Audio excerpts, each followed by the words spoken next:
Pessoal, boa tarde. Vamos dar continuidade ao nosso primeiro seminário temático da Comissão Permanente de Ensino. E agora à tarde a gente vai ter a fala da professora Débora Cristina Jeffrey, da Unicamp. Ela é professora livre-docente da Unicamp, da Faculdade de Educação, do Departamento de Políticas, Administração e Sistemas Educacionais. É coordenadora do curso de Pedagogia da Unicamp, coordenadora do Grupo de Estudos e Pesquisas em Política e Avaliação Educacional. Ela tem graduação em Pedagogia pela Universidade Estadual de Campinas, mestrado em Educação pela Universidade Estadual de Campinas e doutorado pela USP, e é livre-docente pela Unicamp. Tem experiência na área de educação e atua principalmente nos seguintes temas: política educacional, análise de políticas e programas educacionais, avaliação de sistemas educativos, gestão educacional e educação de jovens e adultos. E hoje ela vai nos brindar com a fala das diretrizes curriculares nacionais para a formação inicial e continuada de professores, concepções norteadoras, eixos e dinâmicas formativas. Muito obrigada, professora, pela sua presença.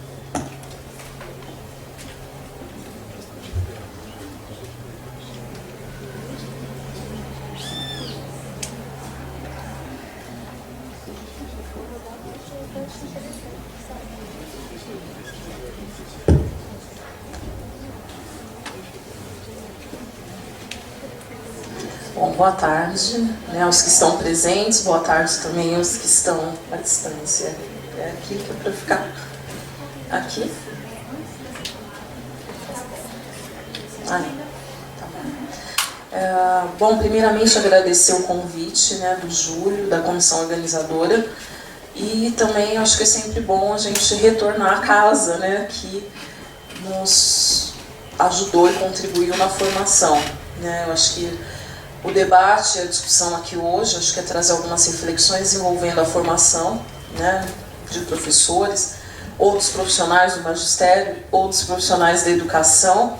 Depende a nomenclatura e o ponto de vista que nós estamos utilizando, e a gente vai ver que essa inconsistência, ela não acontece à toa, né. Eu acho que há uma razão, né, específica do porquê em alguns momentos nós trabalhamos com o conceito de educador, de professor, e atualmente com a deliberação número 2 do Conselho Estadual de Educação, da Conselho Nacional de Educação de 2015, profissionais do magistério, né? Então acho que essa percepção ela é fundamental para que possamos fazer uma análise então dessas concepções.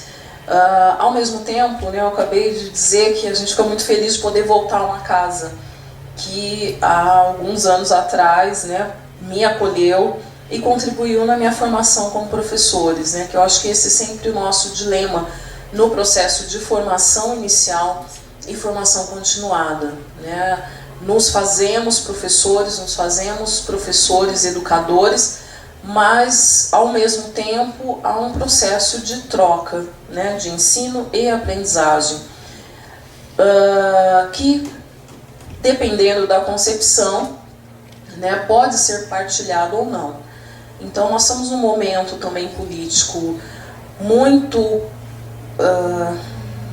difícil, né, ter uma palavra para dizer, mas podemos dizer muito complicado e angustiante para nós que estamos na área da educação, quando se propõe uma ingerência muito direta ao papel do professor. E isso traz consequências na formação também do professor, do educador ou dos profissionais do magistério, né? Então aí a chamada, acho que todo mundo já ouviu falar, que está em debate, a discussão da escola sem partido, ou como está se disseminando em algumas redes sociais, de oposição a essa proposta, a escola, projeto, né, escola com mordaça, né? Então a questão, né, da gente ser cerceado ou ser fiscalizado judicialmente ou juridicamente do nosso ato e o nosso fazer, que envolve uma autonomia, envolve um pensar, envolve uma reflexão, e ao mesmo tempo isso perpassa pela concepção de educação e de formação de professores, seja inicial ou continuada. O professor Júlio, a gente conversando rapidamente, né, dizia um pouco da fala que eu realizei agora no mês de, gente não lembro, foi em abril, no Conselho Nacional de Educação, exatamente fazendo essa proposição, né? A gente vai percebendo pelo histórico normativo ou jurídico normativo que há uma preocupação incisiva na questão da prática e dos estágios supervisionados, né? E a formação teórica, né, ou dos conteúdos teórico-práticos, né, ela em alguns momentos se torna secundário, e nesse momento nós estamos diante desse dilema, né? Então pensamos a formação de professores pelo viés pragmático, ou pelo viés reflexivo, ou crítico-reflexivo, né? Então a minha fala ela vai um pouco de encontro a isso, acho que trazer mais alguns elementos para contribuir com as análises e questionamentos que nós estamos fazendo nesse momento. Eu acho que nós estamos num momento de mais incertezas do que de afirmações, porque não sabemos amanhã o que pode vir. Cada dia a gente acorda de manhã e tem uma novidade, exatamente os cabelos em pé, e temos uma nova proposição aí em vigência, né? Que certamente para nós que somos pesquisadores, seja os pesquisadores aqui enquanto professores e mesmo os alunos, nos angustia, ou tem nos angustiado em alguns aspectos, tá? Bom, eu trago essa charge, eu estive aqui falando na semana, gente, não me lembro, foi na semana de linguística, desculpa não lembrar muitas coisas, mas é que o exercício, né, é intenso, né? Mas, enfim, foi uma charge produzida, de uma certa forma, uma crítica, né, à proposição do Pátria Educadora, que ninguém já nem fala mais, né? Deixou de existir há mais ou menos 30, 40 dias, né, oficialmente, né? Nós temos aí outros slogans, e o atual é o Escola Sem Partido, né? Mas eu acho que traduz um pouco essa realidade que nós estamos vivendo, né? O contingenciamento, né, não só da universidade pública, mas também das escolas de educação básica. Então, quem é esse professor e quem é esse aluno que está em meio à crise, que nós sofremos as consequências também da crise econômica? Então, com a redução da arrecadação dos impostos, consequentemente, nós temos também uma redução dos investimentos diretos para as áreas sociais, incluindo aí a educação, tá? Então a gente vê uma professora bem cansada e exausta, né, dizendo, escreva aí, a riqueza do Brasil está na educação. E ele diz, e cadê o giz? Né? Então a gente não está nem falando de lousa eletrônica, nós não estamos nem falando de todo o aparato, né, tecnológico, né, que dê suporte ao fazer pedagógico, né? Então, quer dizer, a condição material ela é fundamental, mas também a condição que envolve o pensar sobre as ações e o fazer pedagógico, ela é inerente a esse processo, né, que nós estamos aí para discutir, o processo de ensino-aprendizagem, né? Essa é uma situação que a gente vai falar, não, aqui em Rio Preto não acontece, em Campinas pode não acontecer, nós temos sistemas de educação muito avançados, né? São José do Rio Preto, que é pioneiro, especialmente no que se refere à educação infantil, e nos últimos 10 anos, né, toda essa expansão no ensino fundamental também, de 9 anos, é um dos primeiros municípios que, assim que há essa ampliação do ensino fundamental para 9 anos, é um dos primeiros municípios que implementa, né? Eu estava aqui nesse período, a gente estava vivendo e discutindo calorosamente sobre isso, e com uma condição, com uma infraestrutura adequada.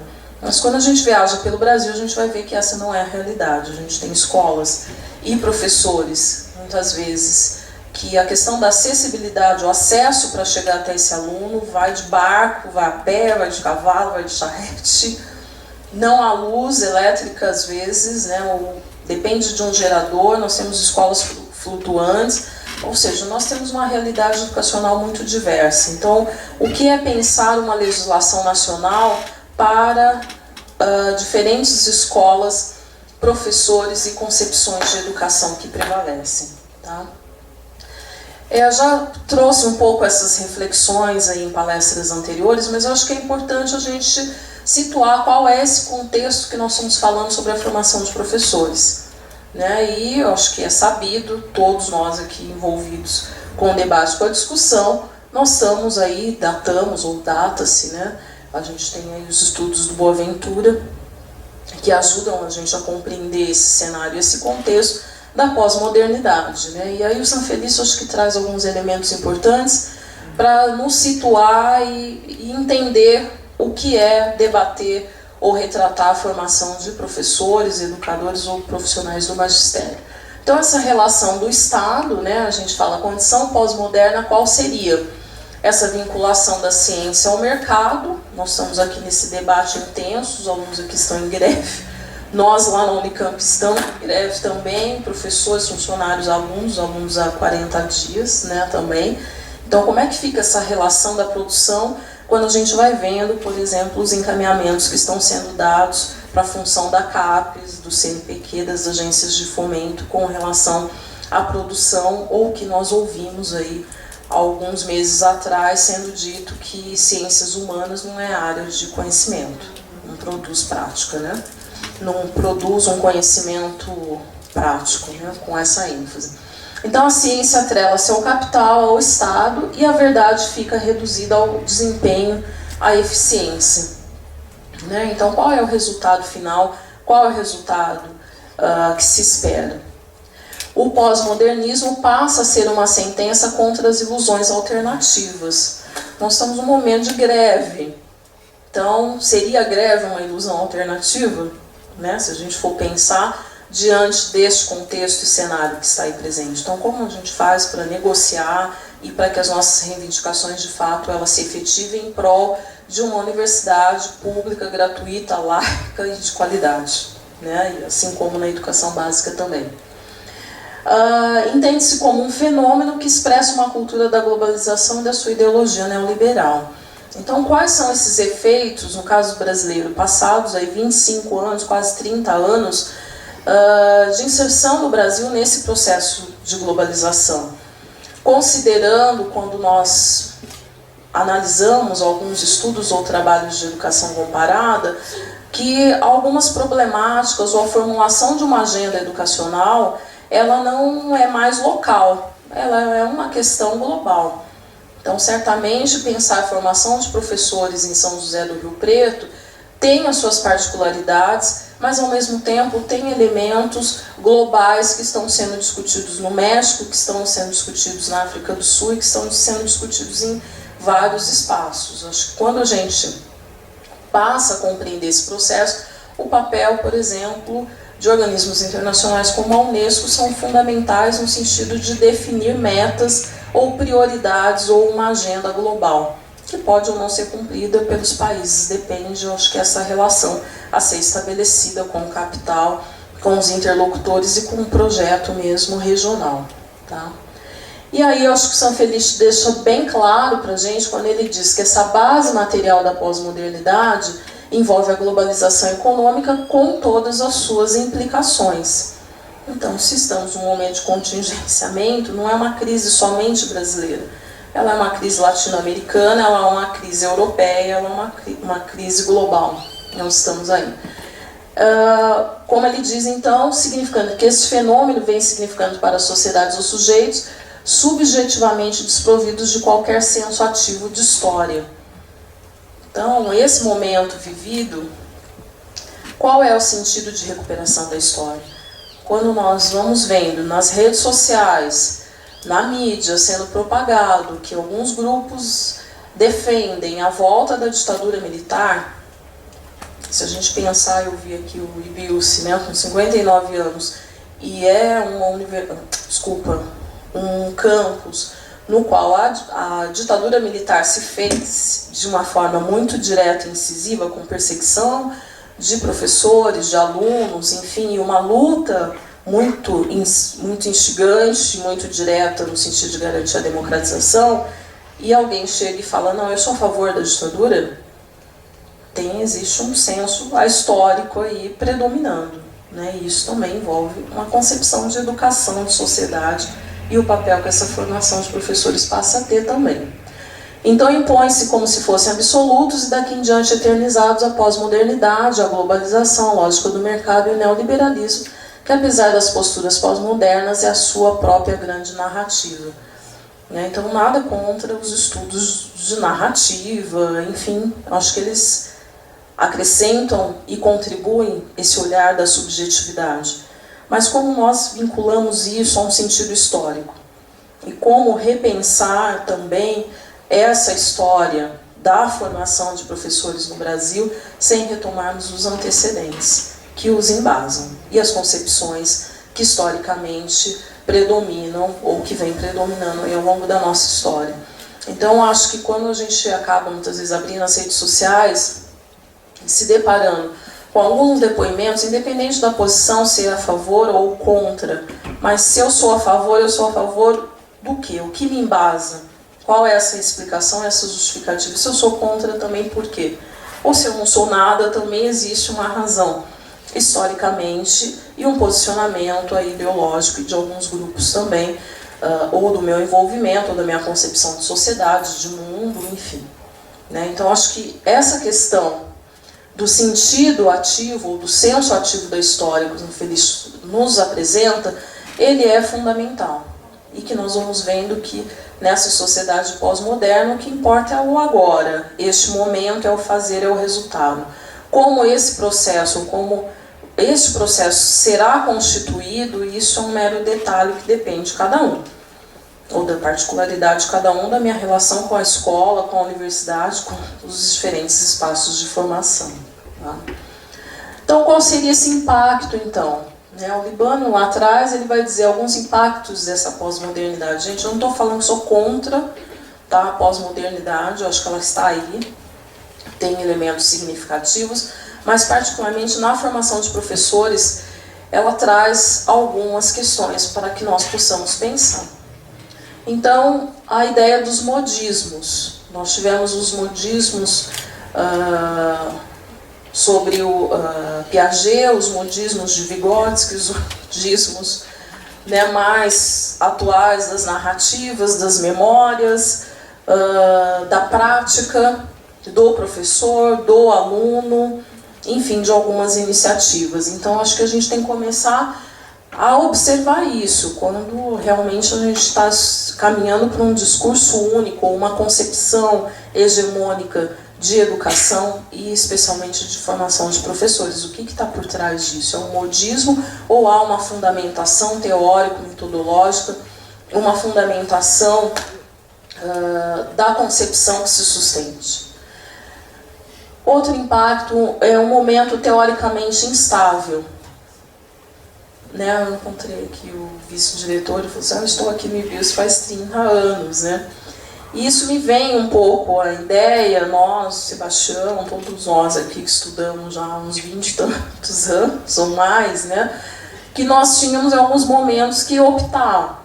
Eu, teoricamente, leio fulano, meu trabalho se fundamenta em ciclano. Hoje a gente vê que há uma diversidade. E há essa instabilidade. Às vezes os alunos leem tudo, ou nós, como professores, lemos também, trabalhamos nas nossas aulas, estamos envolvidos com tudo isso, e às vezes sem parar para pensar o que representa esse pensamento, essa linha de pensamento, ou essa concepção de formação, ou concepção de educação que vem prevalecer. Há um frágil repertório teórico, e uma baixa capacidade crítica do professorado, mas não necessariamente que os professores não têm criticidade. Eu falava aqui que eu nem lembrava que eu estive mês de maio, faz 30 dias que eu estive lá em Brasília, acho que foi 7 de maio e eu já não estava lembrando mais. Porque o volume de trabalho é tão grande que a gente vai perpassando em diferentes espaços, dando aula, trabalhando, enfim, os professores da educação básica que às vezes estão lá envolvidos em corrigir suas provas, em terminar o semestre letivo, em preparar a aula, em planejar, enfim. Então essa sistemática do cotidiano, muitas vezes também, nos leva a um tempo precioso de se pensar a própria prática, de se reivindicar também as condições de trabalho que são apresentadas, né? E ao mesmo tempo, esse espaço de crítica do professorado também ele está sendo eliminado do nosso fazer, da nossa prática, do nosso cotidiano. É como se tivessem instâncias ou outros sujeitos que são pagos ou que estão dentro da estrutura do Estado, de repente, para pensar o que fazer, como fazer. Né? Ou pensar até mesmo, que está na moda, pensar as boas práticas de docência, por exemplo. Tá, mas quem que instituiu isso e diz que existem boas práticas? E para ser um bom professor eu tenho que seguir algumas regras, ou que um curso, ele para ser bom, ele precisa ter estes elementos. Aí a gente tem o papel das diretrizes que estão aí, para nos direcionar nacionalmente qual é essa concepção de professor, né, docente, de educador, de formação que nós teremos em todo o país. Pensando nessa diversidade, não só universitária, né, a Andréia está aí, também o pessoal dos centros universitários, faculdades, cursos isolados, que também formam, né, e que têm um papel também social importante nesse sentido. Bom, isso remete então a compreender esses diferentes termos, né, que envolvem a formação. Então, a concepção de formação para um educador, que hoje tem um vínculo mais direto com os movimentos sociais, com os espaços não escolares, com projetos sociais, com uma formação mais abrangente, que não necessariamente seja do interior da escola, da sala de aula, né? A concepção de docente e, ao mesmo tempo, de professor, né? O professorado, aquele que professa algo, né? E, ao mesmo tempo, o docente, né? Aquele que tem esse notório saber e conhecimento em uma determinada área de conhecimento. Com relação, então, a essa diferentes nomenclaturas, acho que é importante a gente voltar um pouco no Saviani, que ele vai dizer que essas diferentes nomenclaturas, elas perpassam pelo entendimento de dois modelos predominantes no Brasil sobre a formação de professores, tá? Que seriam os de conteúdos culturais cognitivos e o pedagógico didático, né? Então, os conteúdos culturais cognitivos centram-se na cultura geral e no domínio específico dos conteúdos da área de conhecimento. Ou seja, tem uma relação direta com a disciplina que se vai lecionar. Então, cursos voltados mais para essa questão prática, né? E o pedagógico didático contrapõe-se ao anterior e considera a formação do professor propriamente dita e se completa, né, com o efetivo preparo pedagógico didático. Então, ou seja, ele vai instrumentalizar ou garantir essa instrumentalização pedagógica e didática, né? Então, enquanto um conteúdo cultural cognitivo, né, muito mais voltado para os campos específicos, né, de conhecimento ou de saber, o pedagógico didático ele deixaria essa herança no sentido de trabalhar com alguns elementos ou os elementos fundantes que caracterizam ou que fundamentam a prática pedagógica e didática, tá? Então aqui a gente teria, por exemplo, a gente pode falar um pouco mais dos cursos de pedagogia. A gente tem carga didática de metodologia de ensino, didática, prática de ensino, estágio supervisionado, né? E a gente tem aí um pouco os conteúdos culturais cognitivos também, por exemplo, os cursos de licenciatura, né, específicas, ciências biológicas, língua portuguesa, enfim, né? Então, há o predomínio desses dois modelos, né, que ora se fundem e ora se separam ao longo da nossa história, né? Então, acho que isso também contribui para que nós possamos verificar ou compreender a dinâmica atual, por exemplo, das diretrizes curriculares nacionais, né? E, ao mesmo tempo, da deliberação aí 111 do Conselho Estadual de Educação. Né? Elas são concepções que estão aí. Em alguns artigos a gente vê uma presença mais direta dos conteúdos culturais cognitivos e em outros momentos do pedagógico didático. Né? E, ao mesmo tempo, às vezes, uma legislação pode apresentar esses dois modelos simultaneamente. Tá? Bom, aqui eu acho que passar um pouco o que ele vai fazer essa síntese, então, é que a gente, lá no meio, né, ele diz que a gente não encontrou até hoje um encaminhamento satisfatório. Ele diz, ao fim e ao cabo, o que se revela permanente no decorrer dos 6 períodos analisados ao longo dessa história da educação brasileira, né, entendendo esses 6 períodos, é a precariedade das políticas formativas cujas sucessivas mudanças não lograram estabelecer um padrão minimamente consistente de preparação docente para fazer face aos problemas enfrentados pela educação escolar em nosso país.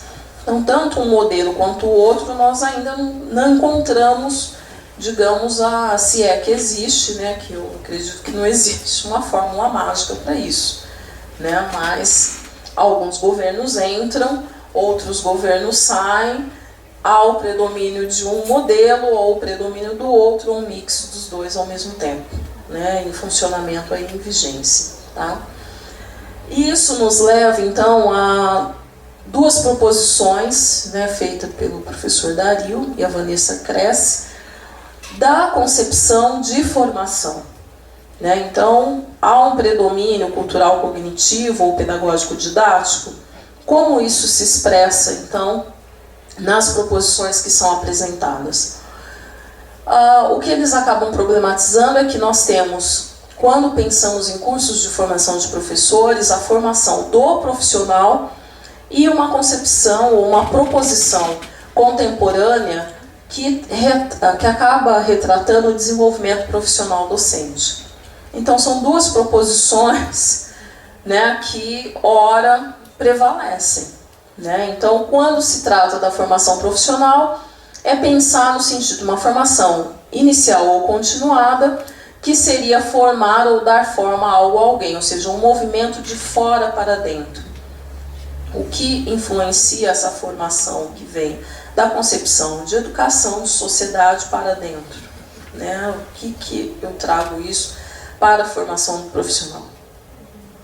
A concepção de desenvolvimento profissional docente, ela é interessante porque ela faz um movimento contrário, de dentro para fora.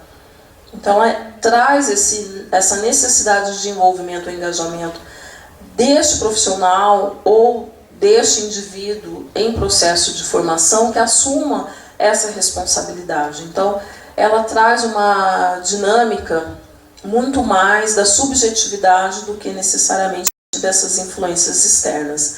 Então, o desenvolvimento profissional docente envolveria, enquanto uma proposição de formação permanente e formação ao longo da vida, compreendendo que os cursos de formação, seja inicial ou continuada, eles não são o fim, eles são parte do processo.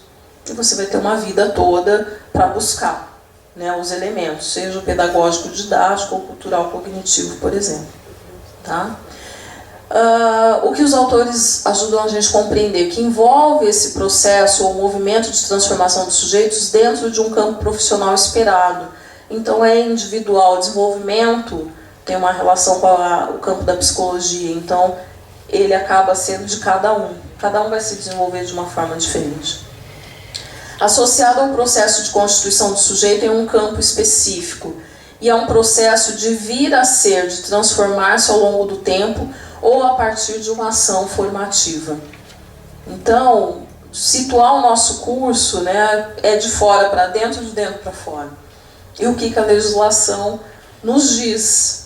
Né? Então, a gente vai percebendo hoje o predomínio de uma concepção muito mais cultural cognitiva, né, nesse sentido, em alguns momentos, traduzindo ou compreendendo que os cursos de formação inicial, por exemplo, é um dos possíveis pontos de partida, mas não de chegada, que é bem diferente da concepção anterior que nós tínhamos aí de formação profissional, que o aluno fica 4, 5 anos, faz o seu curso de licenciatura, se forma, pega o seu diploma, já está preparado, vai para o campo de trabalho, e o máximo é que ele pode fazer alguns cursos de formação, ou não gosto da palavra, mas os manuais diziam de capacitação.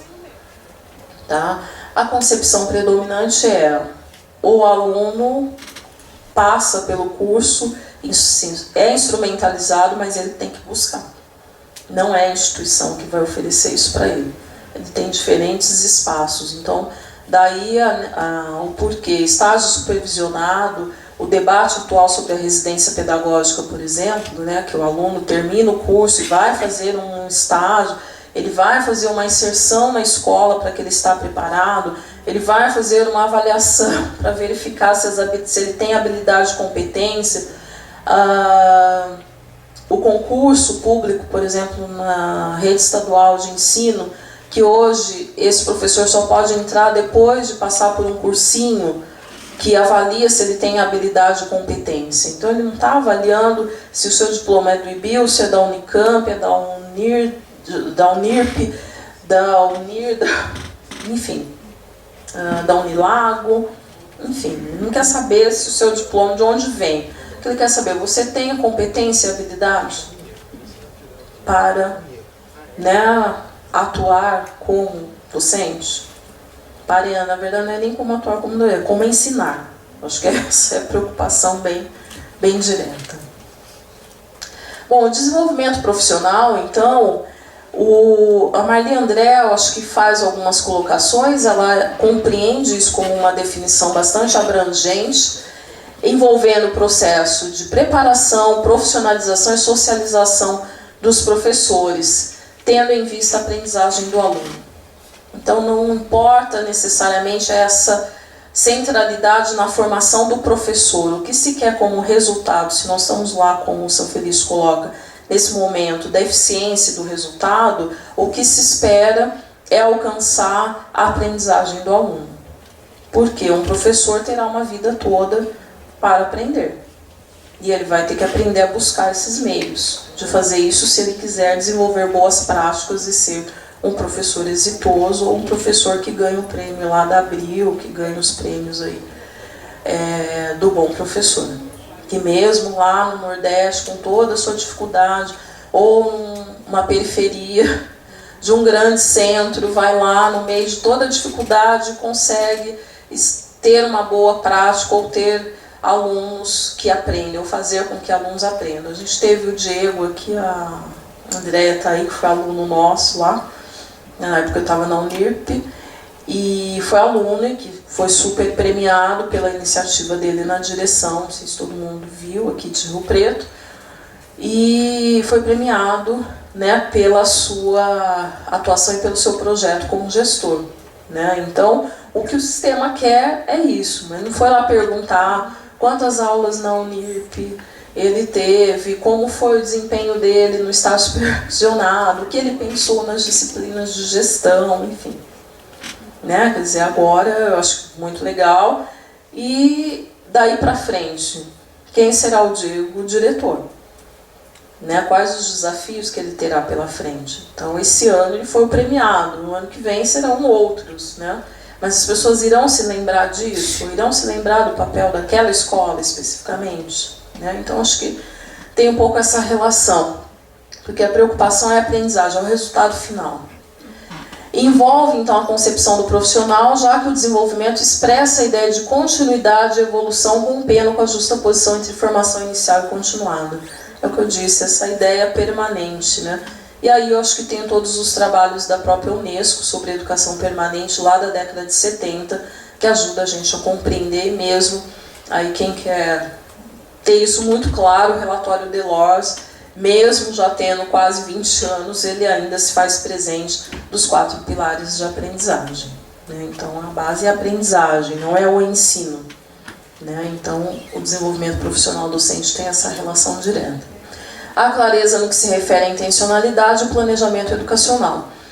Daí a necessidade de se valorizar as representações dos docentes e o processo de constituição da identidade profissional, mas não da crítica desses profissionais, né? Não da queixa desses profissionais, não da denúncia dos profissionais, mas sim do seu fazer, e que produz um determinado resultado esperado pelo sistema, tá? Oficial aí nesse caso.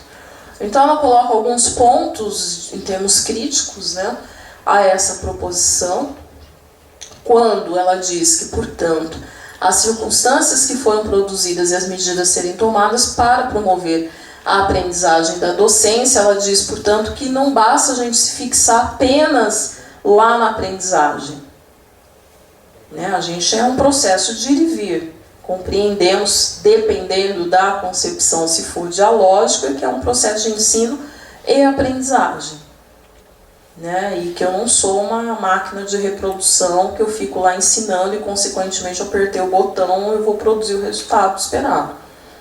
É a crítica que a gente faz às avaliações externas, né? É como se assim, o professor ensina, o aluno aprende e a avaliação certifica. Então, isso também para a gente pensar. Não que a avaliação de larga escala do sistema ela não seja importante no sentido de diagnosticar o sistema ou pensarmos os encaminhamentos a ser dados dentro de um sistema educacional. Mas a forma como vem sendo conduzida é como se assim, a prática do professor produz o aluno mediante um resultado de uma prova externa, né? Ela traz uma outra crítica, ela fala, né, um apontamento geral que se deve fazer a respeito do objeto privilegiado pelos pesquisadores brasileiros sobre formação. Ao mudarem radicalmente o foco dos cursos de formação para o professor, podem vir a reforçar uma visão da mídia como um amplo apoio popular de que o professor é o principal e talvez o único responsável pelo sucesso e fracasso da educação. Então, por isso que eu citei lá o caso do Diego, né? Quando fala, não, o êxito foi dele enquanto André aqui, enquanto diretor. Legal, mas a escola não fez sucesso sozinha. Ela tem uma equipe, ela tem coordenadores, ela tem gestor, ela tem os professores, ela tem os pais, tem o aluno, tem a comunidade escolar. Então, essa ideia e concepção que nos foi muito cara lá na Constituição de 88, de gestão democrática da escola, quando eu vou fazer o rompimento disso e acreditar que uma andorinha faz sol, faz verão, faz chover, faz tudo, é muito complicado, né? E nós aqui somos professores, o evento, por exemplo, só está ocorrendo porque tem uma equipe, tem pessoas que pensaram, discutiram, debateram, pensaram a proposição, tem os funcionários aqui que estão dando apoio, a logística, os alunos que estão também contribuindo. Então, a gente vai pensar a educação como uma prática coletiva, não como uma prática individualizada, né? Então, daqui a pouco, eu acho que fica mais claro quando a gente começa a ver pelo viés da legislação, né? De que eu tenho que valorizar o professor, e essa formação ou a instrumentalização desse professor para ir em busca dos elementos pedagógicos que o tornarão exitoso ou fracassado, né? Então isso leva a uma certa desmotivação ou desmobilização muitas vezes do professor. Porque quando eu vou pagar o bônus lá, eu vou dizer, não, você é professor de língua portuguesa e matemática, eu estava aqui no IBIUS ainda, desenvolvendo pesquisa com o pessoal do núcleo de ensino. Nós tivemos uma escola aqui próxima e ficamos bem chocados naquele momento, quando o coitado do professor de matemática foi hostilizado entre os colegas, porque a escola não havia alcançado a meta, né? Os professores virem com a mão na cara dele e falam assim, o que você está trabalhando de conteúdo? Eu acho que você precisa melhorar isso, né? Não é isso que você está fazendo, é direito. Então, você vai culpabilizar isso como um problema somente de um professor? Gente, me fala. Dá tempo. Até as 3? Tá. Bom, nessa, então, proposição de formação, né, entre essas duas, de formação profissional e de desenvolvimento do profissional, acho que eu trago aqui o Severino, é uma referência lá atrás, e que nos faz pensar onde fica a dimensão pedagógica disso. Porque se a política há um caráter mais técnico e pragmático, como fica essa dimensão pedagógica, então?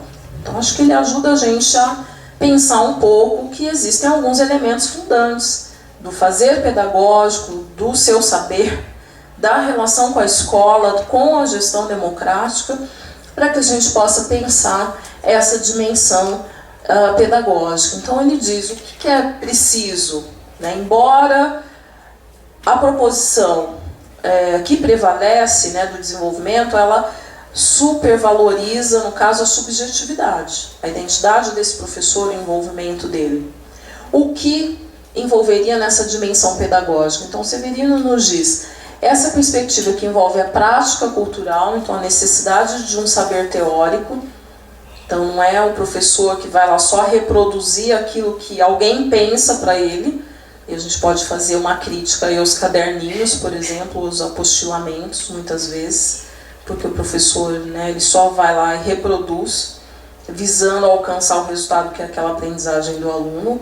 Então ele precisa ter fundamentado os seus conteúdos, a dimensão que fundamenta a sua prática, a reflexão que ele passa a fazer sobre a sua própria prática, a perspectiva da prática produtiva, né? Então, tecnicamente, enquanto professor, o que eu preciso? Mas não no sentido do êxito ou fracasso das boas práticas, né? Da receita.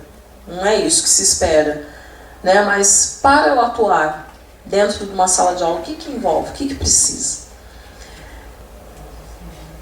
Só? Então tem que... Tá bom. E a perspectiva da prática política. Então, o poder, a sensibilidade ao caráter das relações sociais. Então, não tem como você atuar, né, ensinar e aprender, que é um processo de troca, sem que se valorize essas relações, né, relações pedagógicas, relações interpessoais, que vão ser estabelecidas dentro da sala de aula, né, ou seja no processo de formação inicial, processo de formação continuada ou na minha atuação como profissional. Tá? Bom, gente, eu trouxe esses elementos para a gente pensar essa dimensão da legislação, tá? Que eu não vou adentrar muito porque o tempo está curtinho e eu acho que tem algumas outras questões importantes. Se a gente olhar esse antecedente, né, aí nessa última década, nós estamos aí discutindo. Esses pareceres dão pistas e trazem de uma forma, às vezes explícita ou implícita, tudo isso que eu disse até agora. A questão da proposição e dessas concepções que predominam, né, e dos modelos como o Saviani apresentou. Então a gente sai lá numa discussão, lá do parecer CNSP 9 de 2001, pensando muito na relação ainda, né, muito próxima de professor-aluno.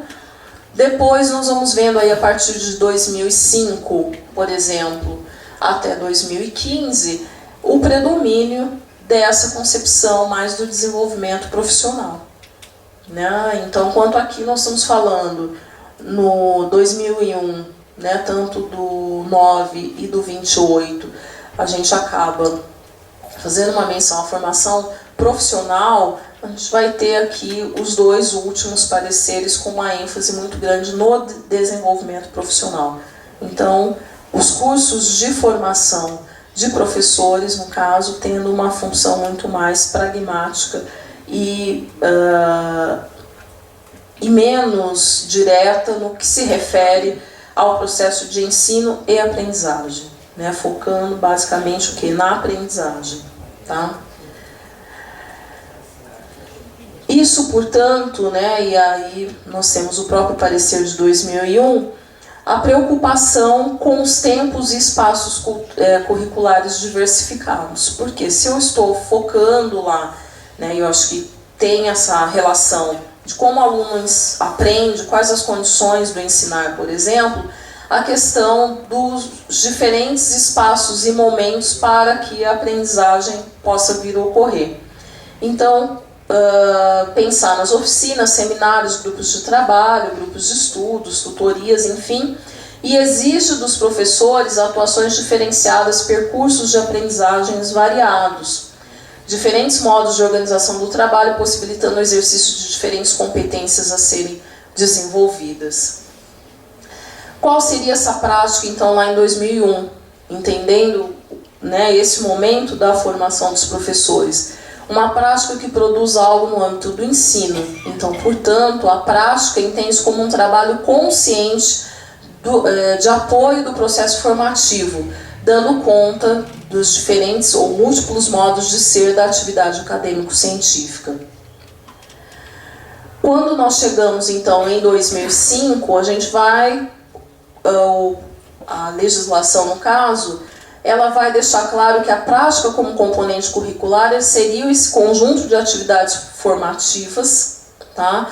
Mas não vai delimitar quais seriam essas, diferentes das de 2001, que proporcionam experiências de aplicação de conhecimentos ou de desenvolvimento de procedimentos próprios ao exercício da docência. Então a gente vai ver uma mudança nessa concepção. Isso inclui as disciplinas de caráter prático relacionadas à formação pedagógica, mas não aquelas relacionadas aos fundamentos técnicos científicos correspondentes a uma determinada área de conhecimento. Então, quando a gente volta lá na proposição da formação profissional e de desenvolvimento, a gente começa a perceber que 2005 acaba sendo um mix desses dois movimentos que envolvem a formação de professores, tá?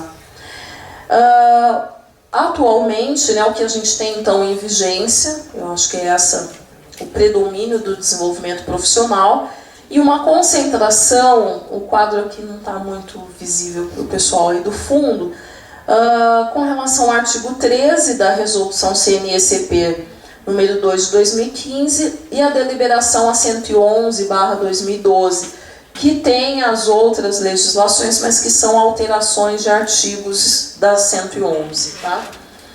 Então, o que a gente vai ver? Uma concentração nessa carga horária da prática como componente curricular das 400 horas. Então, é realmente formar este profissional para dar aulas e proporcionar a aprendizagem dos alunos.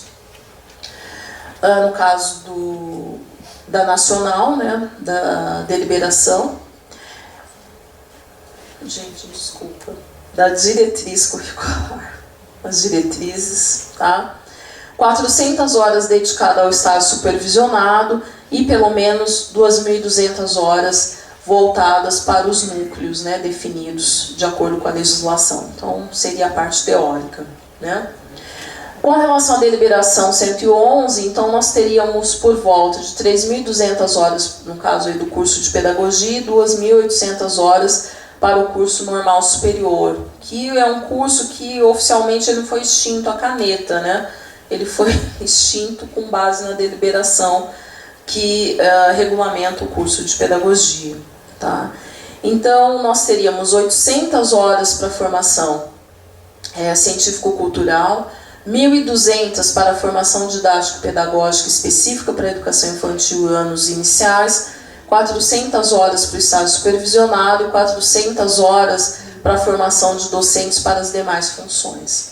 Então, a gente vai vendo que este movimento entre formação teórica e prática, né, há uma concentração no fazer, né, em instrumentalizar este professor ou este licenciado na sua prática, mas não necessariamente para o seu questionamento e entendimento da sua própria prática.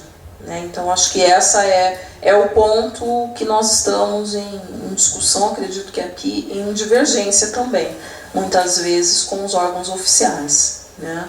Porque nós temos um antecedente histórico de pensar sobre a minha prática ou a nossa prática dentro de um espaço coletivo, para que a partir daí nós possamos estabelecer ou constituir o processo de ensino e aprendizagem. Né? Então, acho que esse é o ponto que a diretriz e, ao mesmo tempo, a deliberação 111, ela vem tentar nos disciplinar nesse sentido. Tá? Bom, aqui, então, fala um pouco do parecer atual, né, que vai fundamentar a resolução 2, né? Então, qual é essa preocupação? Que deverão preponderar os tempos dedicados à constituição de conhecimento sobre os objetos de ensino, e nas licenciaturas o tempo dedicado às dimensões pedagógicas não será inferior à 5ª parte da carga horária total. Tá? Então nós queremos aqui, é bem claro mesmo, o desenvolvimento profissional do docente. Né? Nós estamos preocupados com a sua condição de trabalho, a sua inserção na gestão democrática, a sua formação dada em algumas especificidades, né? E aí, em alcançar, ou seja, eu brinco, desculpa a expressão, eu sempre brinco nas aulas, que é o famoso dador de aula. É aquele que dá uma aula muito bem. Agora, por que ele está dando aula e o que fundamenta, ou quais seriam os conteúdos que o fundamentam, essa questão ela caberá da particularidade de cada um e buscar. Tá? Bom, gente, eu vou passar porque o tempo é complicado, restrito. E aí eu acho que nós chegamos num momento decisivo, gente, que nós estamos vivendo agora, que é a escola sem partido. Né? Que, na verdade, é jogar um balde de água, né, congelante, né? Hoje está frio aqui, mas é essa sensação que a gente tem, né? Então, acho que, né, quando a gente pôde ver, por exemplo, Alexandre Frota indo ao Ministério da Educação para levar uma pauta, né, de reivindicação para a educação, a gente não tem nada contra a pessoa, o ator, o que ele fez ou deixou de fazer. Isso não vem ao caso aqui. Mas nos preocupa, né, porque é deixar de fora ou não legitimar todo o estudo e eu acho que toda a preocupação que envolve os pesquisadores, os professores e aqueles que estão envolvidos com a área da educação. Porque qual é, eu acho que a pergunta que nos fez, né, esse ato dele ir lá, tirar o selfie com o ministro, enfim, nos coloca em questionamento é qual é o nosso papel. E se um ator pode dizer o que nós podemos fazer e nós não podemos fazer nada, como fica? Tá? Eu quero só passar, gente, eu vou preparar a fala aqui, eu confesso que eu fiquei bem chocada com as coisas que eu encontrei no site Escola Sem Partido. Mas como pesquisador a gente tem que adentrar nesse universo. Então eu quero só passar aqui rapidinho, um pouco, porque nos coloca exatamente essa ideia da lei da mordaça, né? Como fica, tá?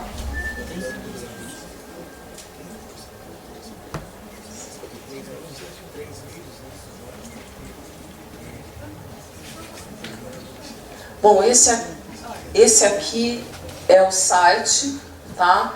Não sei se todo mundo já entrou, vale a pena dar uma olhada, tá? Porque, inclusive, ele tem uma atualização diária aí bem interessante, tá? E aí a gente vê aqui, gente, ó, não deixe que seu professor faça isso com você, quando vocês olham aqui nessa figura, tá? E tem uma orientação, quando a gente está falando de discussão de formação, ou seja, há uma carga horária, né, para a prática e uma ênfase na prática, que esse professor corre o risco de nem muitas vezes ter a consciência de como ele está envolvido no meio de todo esse processo. Seja o político partidário, ideológico, enfim, da ordem que for. Né? Acho que aí cabe a cada um de nós tirarmos a sua conclusão. Mas quando a gente tem uma orientação dizendo para os pais que você pode entrar com uma medida extrajudicial porque você acha que o professor que está lá, nós vimos a necessidade da formação teórica, técnica, né, relacional, enfim, né, as diferentes proposições, e diz que um pai de aluno ou um aluno pode decidir o que um professor pode ou não vincular em termos de conteúdo, isso é um exemplo de mordaça. Né? Então, acho que algumas imagens que eles apresentam são muito fortes e uma delas é exatamente esse homem sentado e diz, denuncie. Né? Não deixe que seu professor faça isso com você. Né? Então isso é muito sério. E aí eu quero só passar rapidinho, gente,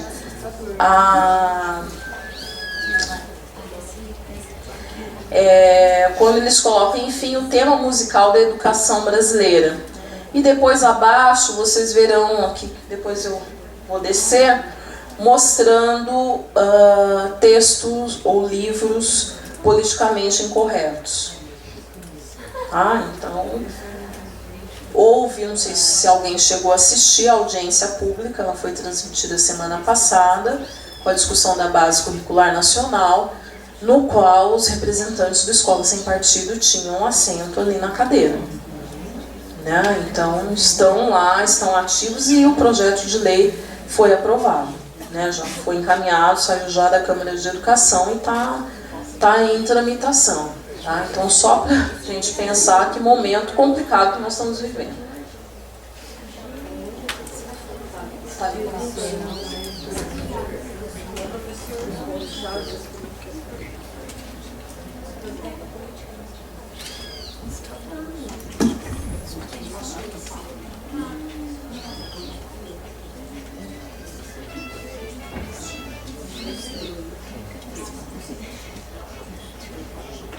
Aplica aqui o negocinho do lado.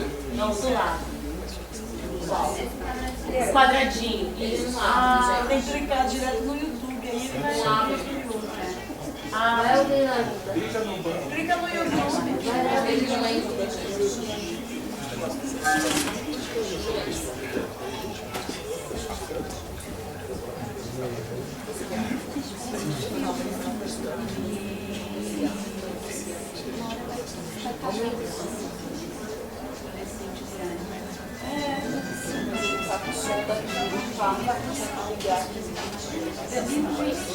Ai, gente, eu agradecimento.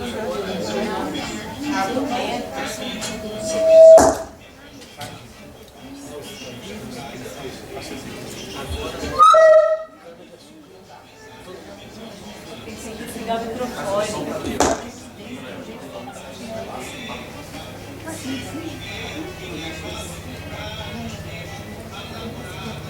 É do Chico Buarque, né? Fizeram a versão Da banda. Colocaram o bando.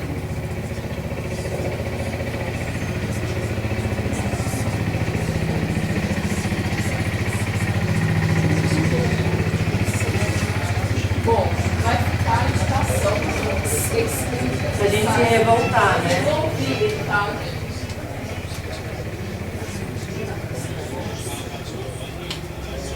Vai dar nem pra passar o todo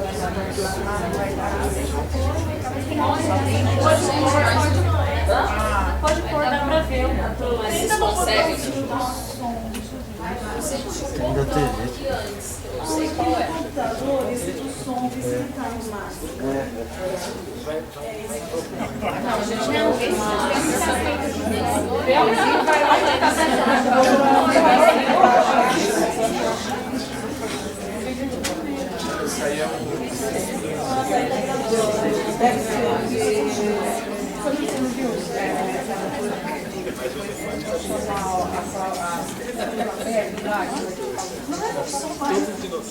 Bom, gente, eu vou colocar. Aí quem não conseguir escutar, entra lá no site.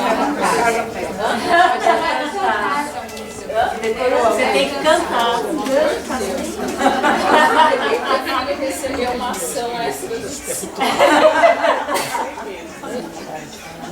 Bom, não sei aqui, gente. Coloca ou não? Pode pôr, pode deixar ficar bem quietinho.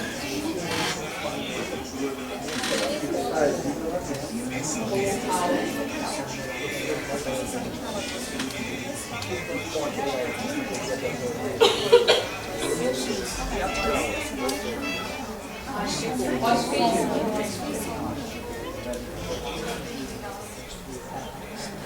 Bom, não sei. Eduardo, sobre isso. É pior isso do que não é. Ah, então não vai conseguir.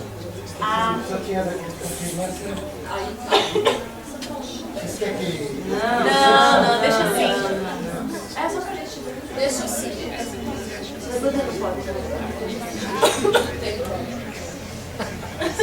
Tá aqui pertinho, gente, pra escutar.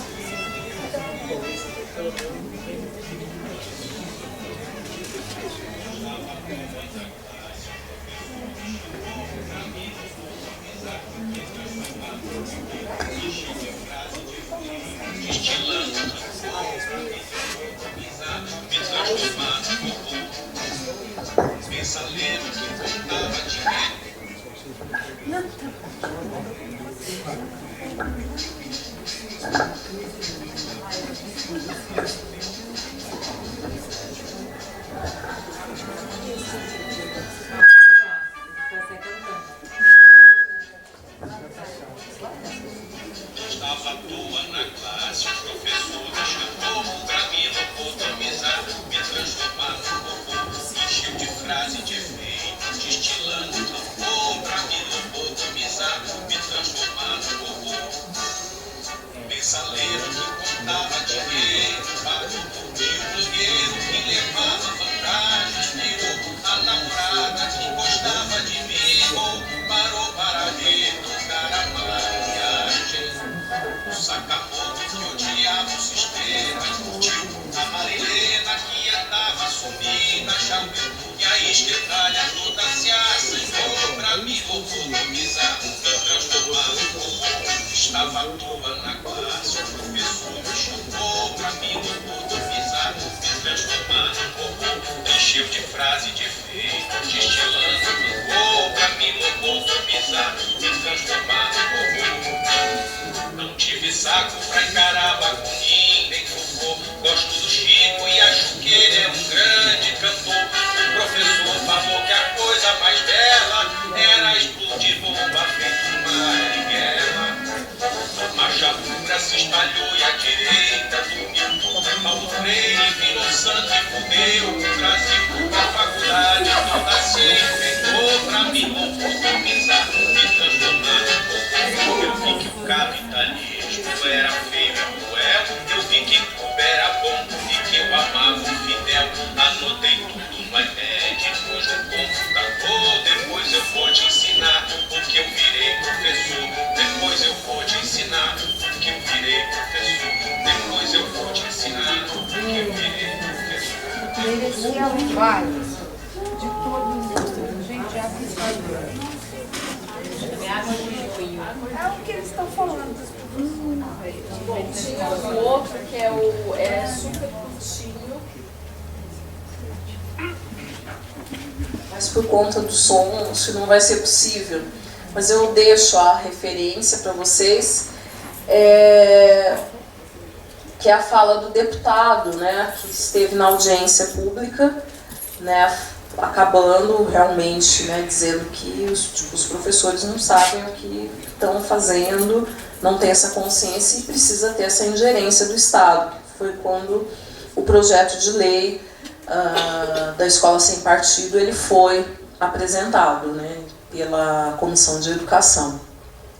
Então, gente, acho que é um momento aí para a gente poder parar para pensar. Eu sei que eu desviei um pouco do que vocês tinham pensado, mas não dá para ficar isento a tudo o que está acontecendo, né? Então, acho que é muito sério isso, porque independente dessa proposição ou concepção de formação de professores, seja voltado para essa formação técnica, né, ou formação profissional, ou do desenvolvimento profissional, há uma tentativa via projeto de lei de cerceamento dessa autonomia do professor, né? E então, como isso chega até os cursos de formação de professores. Então a gente vai vendo que, ao pensar, né, nos encaminhamentos da própria legislação, tem um documento bem interessante da professora, produzido pela professora Bernadette Gatti, que está também em discussão na base curricular nacional, e a relação da base curricular nacional com a formação de professores, que deixa bem claro, né, que a ênfase dos cursos deverá ser na metodologia, na didática, na prática de ensino e no estágio. Né, acho que não que esses elementos pedagógicos eles não sejam extremamente fundamentais para a atuação do docente, como eu disse, do educador, do professor, os profissionais de magistério. Mas quando há uma tentativa de alterar a lei de diretrizes e bases com a inclusão, depois eu passo aqui para o Júlio e para o pessoal também o acesso ao projeto de lei, que você vai ler, que diz são deveres do professor, né, e que o professor não pode, né, o conteúdo que ele vai vincular. Se um pai ou um aluno achar que tem um viés de esquerda, né, podemos dizer, no fundo é isso, você pode ser notificado judicialmente. Inclusive porque o Escola Sem Partido orienta os pais e os alunos como tem que fazer. E a ênfase é dê o direito para que o aluno tenha consciência, né, do seu dever de apenas aprender os conteúdos que sejam relevantes. E tem uma questão aí bem complicada, essa não dá para deixar de falar, que eu assinalei aqui, da proposta do projeto de lei, que é o artigo 2º, né, que é a proposta de alteração da Lei de Diretrizes e Bases, que diz que a educação nacional atenderá aos seguintes princípios: neutralidade política, ideológica e religiosa do Estado, pluralismo de ideias no ambiente acadêmico, liberdade de aprender, mas não de ensinar, né? Isso, ensinar não tem menção nenhuma. Ele diz liberdade de aprender como projeção específica no campo da educação da liberdade de consciência. Então não está falando a liberdade individual, da formação cidadã, da conquista dos direitos sociais que nós temos levantado essa bandeira aí desde a Constituição de 88, né? Liberdade de crença, e aí pelo depoimento do deputado vocês verão que não é a liberdade de todas as crenças, né? São algumas delas. Reconhecimento da vulnerabilidade do educando como parte mais fraca na relação do aprendizado. Isso é muito sério, gente. Ou seja, o aluno é vulnerável? Não, ele é parte, ele é um dos integrantes do processo de ensino-aprendizagem. Educação e informação do estudante quanto aos direitos compreendidos em sua liberdade de consciência e de crença. Então, a questão da consciência também tem relação direta com o campo da psicologia, né? Se a gente for pensar pela linha freudiana, o que representa a consciência. Direito dos pais a que seus filhos recebam a educação moral que esteja de acordo com suas próprias convicções. Então, o que é educação moral, gente? Até vi assisti um debate lá no Rio Grande do Sul, que tem alguns deputados estaduais e vereadores que estão circulando essa mesma proposta de lei pelas prefeituras e governos do estado. No Rio Grande do Sul tem um movimento muito forte lá. E, inclusive, a professora que estava no debate, ela disse: o que é educação moral? Não é nem ética, né? Porque a questão ética, eu acho que é esse fundamento que nós estamos fazendo. Agora, moral é um pouco complicado. Aí são vedadas em sala de aula a prática de doutrinação política e ideológica, bem como a vinculação de conteúdos ou a realização de atividades que possam estar em conflito com as convicções religiosas ou morais dos pais ou responsáveis pelos estudantes. Então, o que nós vamos fazer, né? Então, eu mesmo já sei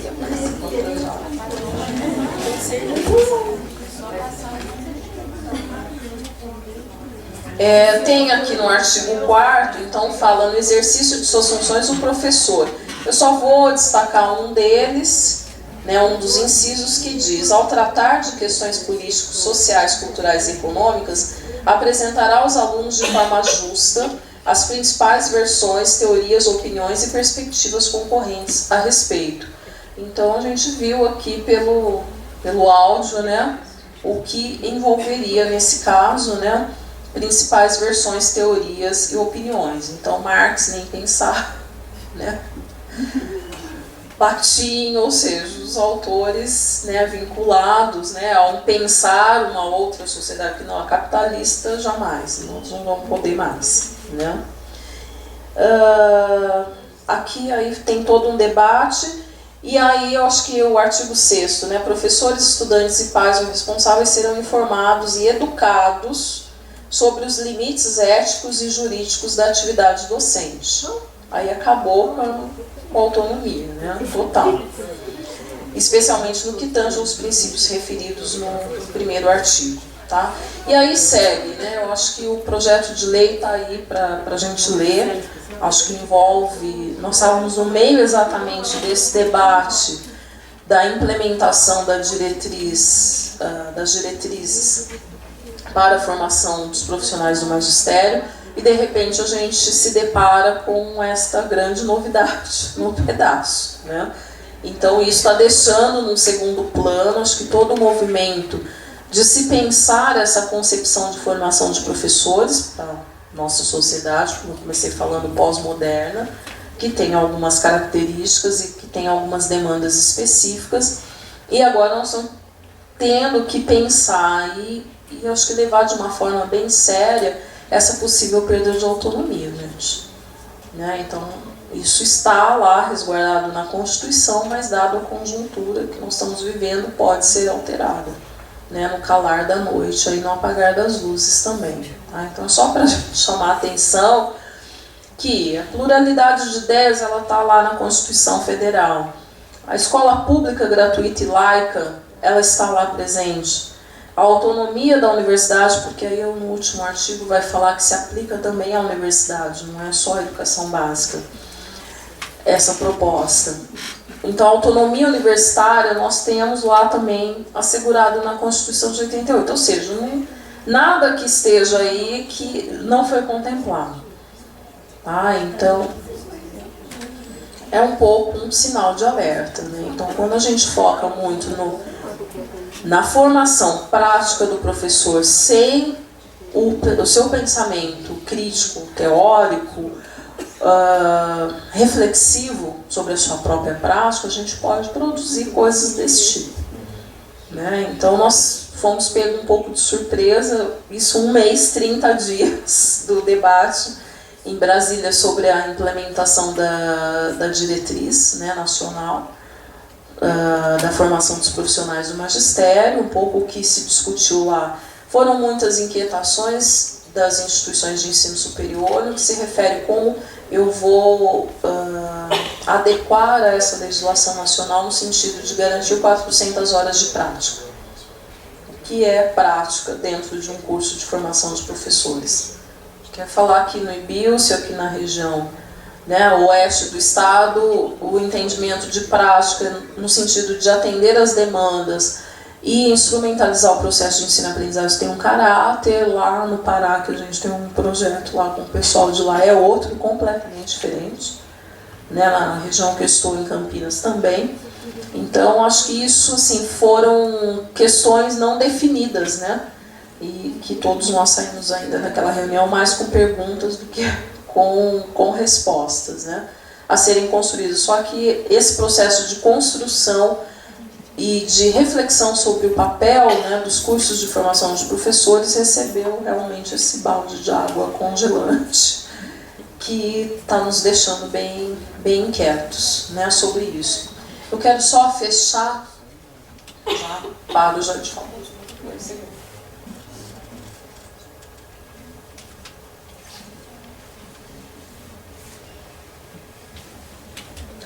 Eu acho que não dá para a gente fechar, né, e não ficar estarrecido com tudo isso, sem trazer, eu acho que Paulo Freire, que está sendo odiado, né, por essa proposição, né, coitado dele, né, falei, nossa.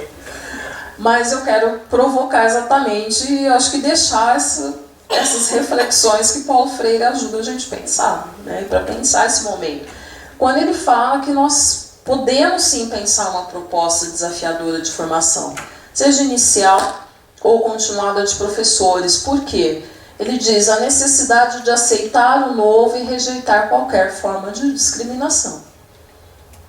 Esse é o desafio, né, que nós estamos vivendo. Quer dizer, hoje quem está sendo discriminado? O professor. Quer dizer, as pessoas, muitos alunos estão aqui e sabem o que é dizer, que curso você faz? Eu faço pedagogia. Que curso você faz? Eu faço licenciatura. Piorou. Ah, mas você vai ser professor mesmo assim? A gente continua batalhando e insistindo, sejam professores e sejam muito felizes, e sejam professores que pensem, que questionem, que desestruturem suas bases, mas sejam professores. Porque senão nós vamos ter, né, pessoas como juristas, inclusive a proposição do Escola Sem Partido, ela tem um engajamento aí de um advogado que está fundamentando juridicamente toda a proposta, e tem uma fala dele, né, que inclusive está disponível no YouTube, na audiência pública da semana passada. Então ele vai explicar o que é a escola sem partido, tá? Então nós, enquanto categoria, estamos sendo discriminados, né? Reflexão crítica sobre a prática, né? Então pode ser 400 horas, 500 horas, 1000 horas, 100 horas, mas por que exercemos, por que atuamos, o que fazemos, como fazemos, né? Acho que isso é o mais importante. A necessidade de pesquisa e curiosidade, né? Então por isso que a Escola Sem Partido está recebendo o nome de Lei da Mordaça, né? Compreensão que a educação é uma forma de intervenção no mundo, diferente da concepção de que o professor muda o mundo, né? Nós somos um dos agentes da educação, somos todos. A mídia está aí, as redes sociais estão aí, eu acho que existem outros espaços também. Disponibilidade para o diálogo. Então, se será cerceado esse direito do diálogo, qual é o nosso papel, né? E o comprometimento. Acho que isso é fundamental. Quando a gente faz o juramento lá, né, quem está se formando fará em breve, quem já se formou, a gente faz um juramento. Nós somos comprometidos com a nossa atuação.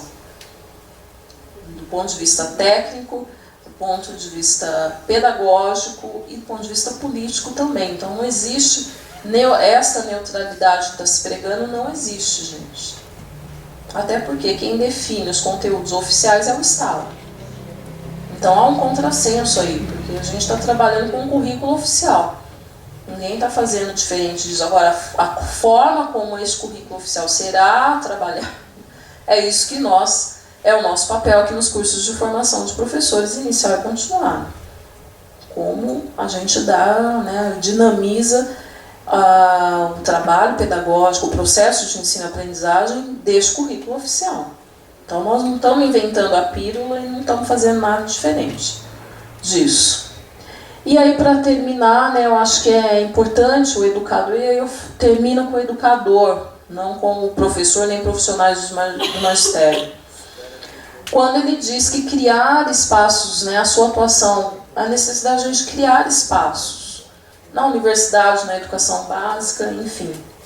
Ele diz, não é apenas a atuação do educador na escolha e estruturação do lugar em que o processo educativo vai se desenvolver. Criar espaços é criar acontecimentos.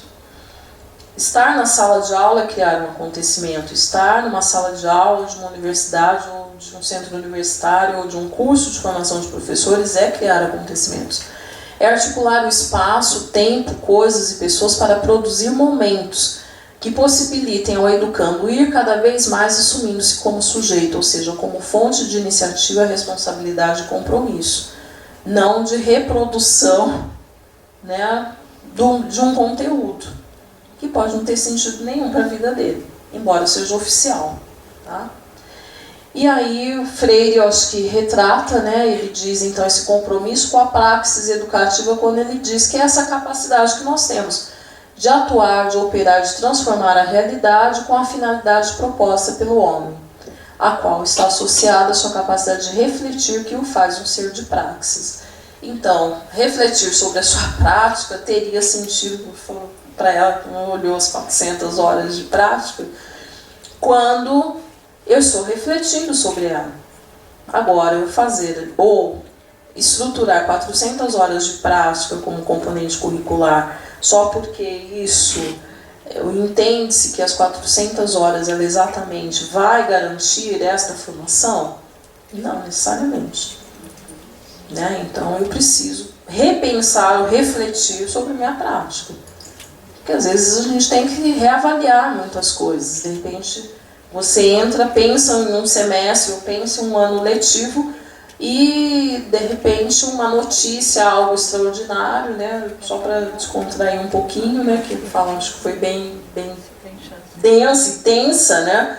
Pelo momento, por exemplo, chegar numa sala de aula hoje e os alunos estarem só falando que o japonês da Federal foi preso. Tá, mas de repente eu pensei na minha aula da metodologia de ensino de história. E o que isso tem a ver com o japonês da Federal? Desculpa. Tá. O que envolve? Mas falam, tá, mas o cara não acompanhava os presos e agora ele foi preso? Então o que é se trabalhar isso lá com a criança na educação infantil, no fundamental, no médio, na universidade? Então, de repente, eu tenho que parar e vamos lá